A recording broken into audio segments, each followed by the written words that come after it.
दोस्तों, आज की इस वीडियो में मैं आपको बताऊंगा कि आप जो है वेब ऐप का इस्तेमाल ऐपस्क्रिप्ट में करके किस तरीके से बिलिंग ऐप बना सकते हैं। तो वैसे इसका जो है मैं पूरा आपको एक ओवरव्यू दूंगा, जिसमें आपको पूरी तरीके से मैं आपको दिखाऊंगा कि इसकी किस तरीके की क्या फंक्शनैलिटी है और ये कैसे काम। ठीक है। तो दोस्तों, विदाउट टाइम वेस्ट के वीडियो को करूंगा मैं स्टार्ट। दोस्तों, मेरा नाम है अमित और मैं आप सब लोग का स्वागत करता हूं आपके अपने चैनल टेक ज्ञान अमित में। दोस्तों, वीडियो अच्छी लगेगी तो प्लीज़ वीडियोस को लाइक कर लीजिएगा, चैनल को सब्सक्राइब कर लीजिएगा और बेल आइकन जरूर दबाइएगा। साथ ही साथ दोस्तों, यदि आप फेसबुक पे इस वीडियो को देख रहे हैं तो उस वीडियो को जो है फेसबुक पे भी लाइक कीजिएगा। तो दोस्तों, विदाउट टाइम वेस्ट के वीडियो को करता हूँ मैं। दोस्तों, इसे समझने के लिए सीधे चलते हैं अपने एपस्क्रिप्ट एडिटर के अंदर। तो देखिए, ये हमारा जो HTML बिलिंग ऐप नाम से हमने एक गूगल सीट बनाई हुई है। और इसके अंदर मैं थोड़ा सा इसका डेटा स्ट्रक्चर दिखा देता हूँ। देखिए, यहाँ पे कुछ हमारे पास हेडर्स हैं, डेट है, कंपनी नेम है, transport name, bill number, item name, code box, cartoon, price, total amount, vehicle number, total, ये सब चीज़ें यहाँ पे आ रहा है। ठीक है। ये सारे हमारे हेडिंग्स हैं। और उसके बाद अगर आप चलेंगे तो वेंडर लिस्ट के अंदर आप देखेंगे कुछ हमने एक डमी वेंडर्स यहाँ पे बना दिए हैं। जैसे हमारे ये वेंडर्स के नेम हो गए, ये हमारे ट्रांसपोर्टर के नेम हो गए, और ये कुछ हमने यहाँ पे डेटा लिस्ट भी बनाया हुआ है, जिसका इस्तेमाल हम जो है यहाँ पे करने वाले हैं। ये कुछ इस तरीके से बना हुआ है। ठीक है। तो अभी हमें यहाँ पे क्या करना है, एक्सटेंशंस पे जाना है और यहाँ पर अपने ऐप्स के डायरेक्टर के अंदर जाना है। तो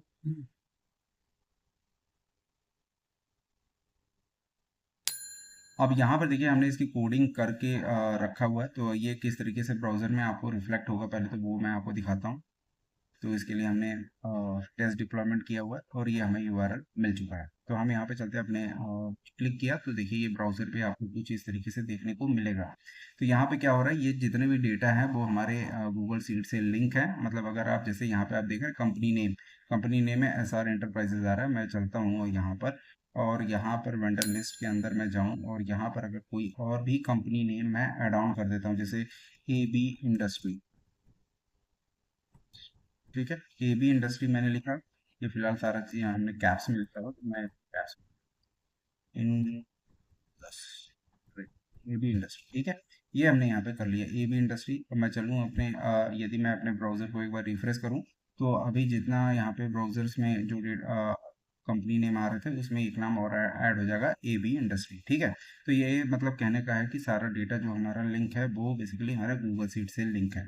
और यहाँ पर जो इनवाइस नंबर आ रहा है, अगर आप जाएंगे यहाँ पर और अपने डेटा सीट के अंदर अगर आप जाते हैं जहाँ पे मेन डाटा आ रहा है आपका, तो यहाँ पर अगर आप इनवाइस नंबर देखेंगे तो इनवाइस नंबर यहाँ पे अभी है 017। तो इसलिए हमारा जो नेक्स्ट इनवाइस नंबर है वो क्या आ रहा है, 018।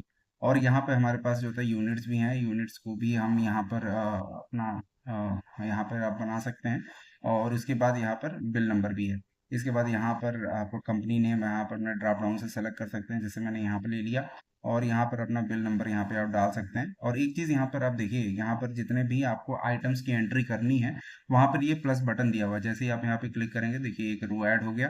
दूसरा आइटम्स के लिए अगर आपके पास 3 आइटम ऐड करना है तो 3 कर सकते हैं, मतलब जितना आइटम्स चाहें आप उतने आइटम्स को जो है यहाँ पर प्लस आइकन पे क्लिक करके उतने आप जो है रो ऐड कर सकते हैं। और जितना उसके बाद फिर आप अपना डेटा इंटर कर सकते हैं। अगर आपको जो है रो हटानी है तो यहाँ पे क्लिक कर दीजिए, देखिए ये वो रो हट जाएगा। ठीक है। अब यहाँ पे क्या करना है, मान लीजिए जैसे कोई एक आइटम लेना है, जैसे मैंने यहाँ पे कोई भी एक आइटम ले लिया और इसका जितना भी डेटा था वो देखिए यहाँ पे आ चुका है। मान लीजिए मुझे दूसरा जो था डेटा लेना है कोई भी, तो मैंने यहाँ पे क्लिक किया तो उसका जो डेटा है वो आ चुका है। मुझे मान लीजिए कितने कार्टून यहाँ पे डालने हैं, तो मैं यहाँ पे 5 कार्टून डालना है तो मैंने 5 कार्टून, मतलब जो भी हो आपके यहाँ 5 जो भी लिखना है आप यहाँ पे कर सकते हैं। जैसे मैंने यहाँ किया तो देखिए उसका टोटल यहाँ पे आ चुका है। तो 5 7 करेंगे 12 आ गया। और 196289 को अगर ऐड करोगे तो आपको 485 आएगा। इसी तरीके से यहाँ पर इसका टोटल आ रहा है। ठीक है। और यहाँ पर इसका जो टोटल अमाउंट है अगर आप इसको ऐड करोगे तो यहाँ पे ये आ जाएगा। अगर आप 8 4 देखिए 12 होगा, 4 2 6 और यहाँ पे 7 आ जाएगा, फिर 9 ऑटोमेटिकली आ जाएगा, 6 3 9 आ गया। ठीक है। इसी तरीके से इसमें जीएसटी भी कैलकुलेट हो गया और जीएसटी लगाकर यहाँ पे टोटल अमाउंट आ गया। फिर उस हिसाब से हमने इसका वेट निकाल लिया। तो ये हमारा जो बिल है वो पूरा बनके रेडी हो चुका है। अगर मैं इसको ट्रांसफ़र करूंगा तो देखिए यहाँ पे लोडर स्टार्ट हो गया, मतलब ये ट्रांसफ़र की जो प्रोसेस है वो यहाँ पे अपडेट हो गया और ये बहुत फास्ट है। डेटा यहाँ पे जो है डायरेक्टली जो है सबमिट हो चुका है। जैसे सबमिट हुआ आपको ये मैसेज आ गया, डेटा सक्सेसफुली सबमिट, ओके किया। और यहाँ पे अगर आप अगर जाते हैं गूगल सीट के अंदर तो ये देखिए यहाँ पर आपका डेटा जो है यहाँ पे आ चुका है। एक चीज़ आप यहाँ पे, अगर मैं इसको डिलीट कर देता हूँ दोबारा से मैं आपको दिखाऊं, तो इसमें आप वापस से अगर मैं जाऊं और इसको जो है रिफ्रेश कर लूँ एक बार, मैं आपको दिखाता हूँ। तो अभी यहाँ पे जो इनवॉइस नंबर है देखिए वो 18 आ रहा है। यहाँ से जैसे कि मैं अभी क्या हुआ था कि मैंने उसमें वैलिडेशन एक्चुअली अभी सेट नहीं किया है, क्योंकि अगर मुझे जो भी आप रिक्वायरमेंट फील्ड है, जैसे कि ये फील्ड अगर बिना भरे नहीं आप सबमिट करना चाहते हैं तो वो भी आप कर सकते हैं, लेकिन अभी मैं इसमें नहीं किया हूँ। तो इसलिए यहाँ पे क्या हुआ था कि जब मैंने डेटा सबमिट की थी तो वहाँ पर वो डेट का कॉलम में डेट नहीं आ रहा था। तो अगर आप चाहोगे तो वो भी यहाँ पे वैलिडेशन सेट कर सकते हैं। तो यहाँ पे मान लीजिए मैंने कोई भी ले लिया, इसके बाद यहाँ पे हमने एक व्हीकल नंबर डाल दिया और यहाँ से अपना जो भी हमारा ट्रांसपोर्टर है वो सेलेक्ट किया। और इसके बाद यहाँ पर जा करके मान लीजिए मेरे पास जितने भी डेटा है, और ये जो बेसिकली जितना भी यहाँ पे आप डेटा, आप यहाँ पे जो आइटम लिस्ट आपको नज़र आ रही है वो भी हमारा सीट से ही है। ठीक है, तो यहाँ पर हम चलते हैं, दोबारा से हम प्लस आइकन पे क्लिक करते हैं और एक आइटम को सेलेक्ट करते हैं और यहाँ से हमने इसको सेलेक्ट किया और यहाँ पे हम चलते हैं 6, यहाँ जैसे हमने डाल दिया 7 8 डाल दिया। तो ये हमारा पूरा बन के रेडी हो चुका है। अब मैं चाहता हूँ कि अब इसको ट्रांसफ़र कर दूँ। जैसे ही मैं यहाँ पे ट्रांसफ़र पे क्लिक करूँगा तो यहाँ पे लोडर हमारा स्टार्ट हुआ और डेटा हमारा सक्सेसफुली जो था सबमिट हो चुका है। अगर आप चलेंगे सीट के अंदर तो देखिए ये सारा का सारा डेटा यहाँ पे आ चुका है टोटली। तो अब यहाँ पे सारा डेटा हमारा फिल हो चुका है। अगर आप जो होता है यहाँ पे जाएंगे और यहाँ से ओके करेंगे तो जो नेक्स्ट जो नंबर होगा यहाँ पर, अगर मैं जाकर के अपना इसको अगर रिफ्रेश करूँगा तो ये क्या होगा कि जो नेक्स्ट जो वाउचर नंबर होगा वो यहाँ पे आ गया। देखिए पहले 18 था, अब यहाँ पे आ चुका है 19। तो यहाँ पर आपने मतलब आपका 19 नंबर का बिल आप बना सकते हैं।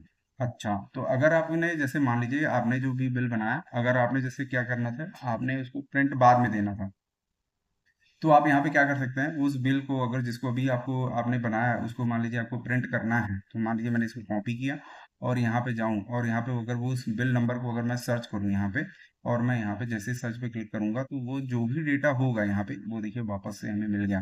बिल नंबर यहाँ पे आ गया, क्या डेट था, ये सारा चीज़, क्या कंपनी नेम, ये सारी चीज़ें आ चुकी हैं। अब आप जो होता है इसको चाहते हो, यदि आप प्रिंट करना चाहते हैं तो आप यहीं से इसको प्रिंट भी कर सकते हैं। इट मीन्स जो कहने का ये है कि अगर आपने चाहते हो एक बार सारे वाउचर्स आपने बना दिए, बिल बना दिए, और उसको आप यदि चाहते हैं कि बाद में उसको मैं प्रिंट करूं तो वो प्रिंट आप जो होता है कर सकते हैं। तो इसके लिए हमने यहाँ पे सर्च फीचर भी बनाया हुआ है। तो सर्च में जो भी बिल नंबर को आप सर्च करेंगे वो सारा डेटा आ जाएगा। उसके बाद यहाँ पे हमने प्रिंट बटन भी दिया हुआ है, इस पर आप जैसे ही क्लिक करेंगे तो ये देखिए आपका सारा वाउचर जो होता है यहाँ बन के आ चुका है। आप यहाँ पे इसको डायरेक्टली प्रिंट, अगर आपका प्रिंटर कनेक्ट होगा तो ये डाटा जो होता है प्रिंट हो जाएगा।